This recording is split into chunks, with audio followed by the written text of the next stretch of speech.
Масондар тажалшылдар, оларды Мәхди Хазірет жояды. Европада шайтанның басы шыға қалса, оны Османлы империясы шауып отыратын. Сол кездерде Османлы халифасының елшіліктері Европада қандай азғындық басталса, оны дереу сұлтанға мәлімдейтін.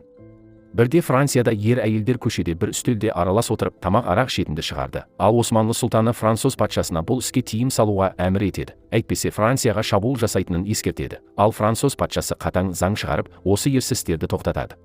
Кезінде мұсылман сұлтандары осындай күшті еді. Мәселен, әйгілі Әмір Темірден именген Құбылай хан моңғолдары Құбылайдың мұсылман ұрпағынан хан қояды. Ал Қытай Мин империясы ислам дінін Қытайда жоғары орынға қойған, тіпті Мин тұсында қытайлар дерлік мұсылман болды. Алайда кейін шүршіттер қытайларды басып алады, және оларды күшпен исламнан шығарып, ұзын бума шаш қойдырып, Буддаға қайтарып жібереді.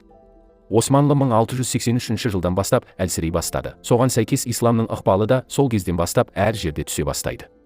Ал бұл жағдай Европада сан түрлі шайтани идеологиялардың көптеп тарауына жол ашады. Оның арты 1799 жылы туылған Франция төңкерісіне ұласып, шайтани топтар патшалық, яғни монархиялық жүйені аударып, күш ала бастайды.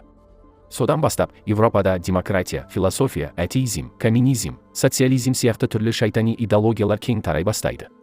Сондықтан исламда француз төңкерісін шайтанның күні шыққан күн дейді. Содан бері бұл төңкеріс тынбай жалғасып келеді. Ал осылардың артында тұрғандар еврей масондары еді. Олар осы идеяларды таратуға мүдделі болды. Себебі патшалық жүйе масондардың үстемдік құруына ең үлкен кедергілік істеді.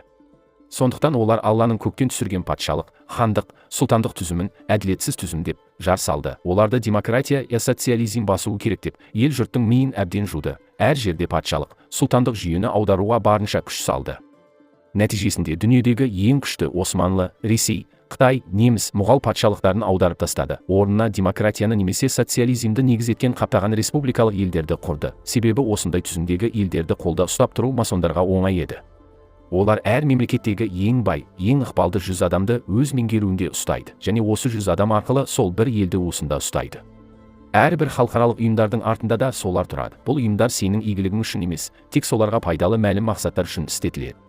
Олар баланы ата-анасынан ажыратып, дәстүрлі тәрбиеден үзу үшін, оларды өз ойлары бойынша тәрбиелеу үшін, әйелдер де ерлер сияқты сыртта жұмыс істеуі керек, яғни әйел құқығы дегенді шығарды. Ал балаларды ата-анадан осылай сәтті айырған соң, олар өздері бала бақша, мектептер құрып, балаларды өздері түзген оқу-ағарту жүйесі бойынша тәрбиелей бастады. Демек олар әр адамның тәрбие ісін сәбиінен, тіпті жүктіліктен бастап меңгеріп алды. Бүкіл адамзаттың миын жуып жіберді. Олардың бетін қайтару мүмкін емес. Олардың бұл жүйесіне бүкіл адамзат имандай сеніп, оны заң етіп алған. Бірақ оларға ешкімнің шамасы келмейді. Оларды тек Мәхди Хазірет қана аударады, және күллі дүниеге мүлдем басқаша жүйе орнатады. Мәхди Хазірет бұл жүйеде өмір сүрмейді. Керісінше, ол осы шайтани жүйені түп тамырымен жоюға келеді.